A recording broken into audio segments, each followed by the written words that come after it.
have won the Great War. Now we will win the last war.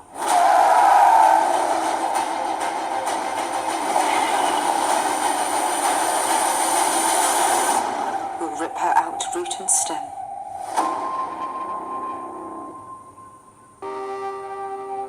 The beginning of 804 is a chance for the characters in the show to say goodbye. We really wanted to show just how many people fell defending Winterfell and defending the living. Thousands of them are on these massive pyres.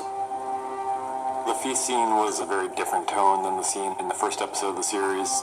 Everyone's thinking about what they've just seen and the people they've lost. They've just burnt their comrades' bodies, so it's, you know, it has that kind of appropriate dark, somber beginning. Dany kind of structures the feast scene in a way. I mean, she's really the person whose emotions and choices are guiding the scene. And things start to shift a little bit when Daenerys calls forward Gendry and names him the new Lord of Storm's End. Gendry. It's almost like, as the queen, she's giving people permission to celebrate what they've done. Things start to relax a little bit. These people did survive, and they won. They emerged victorious. And so what started as a very funereal scene gradually starts to shift into more of a party atmosphere as people get drunker and drunker.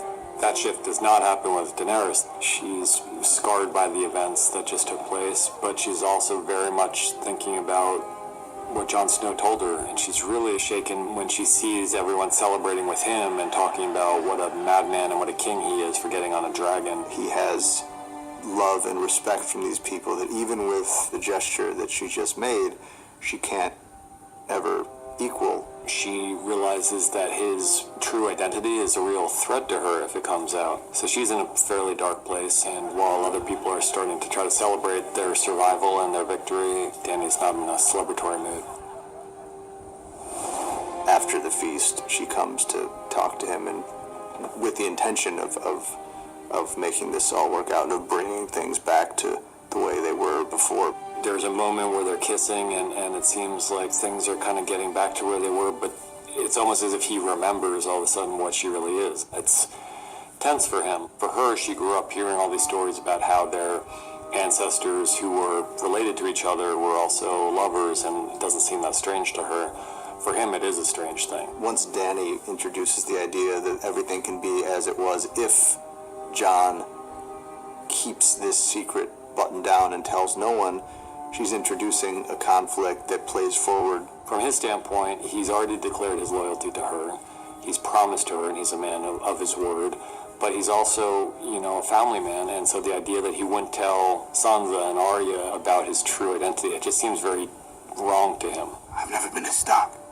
He thinks he can have it both ways, that he can tell Arya and Sansa the truth about who he really is, and he can maintain his loyalty to Dany, and everyone's going to learn to live together.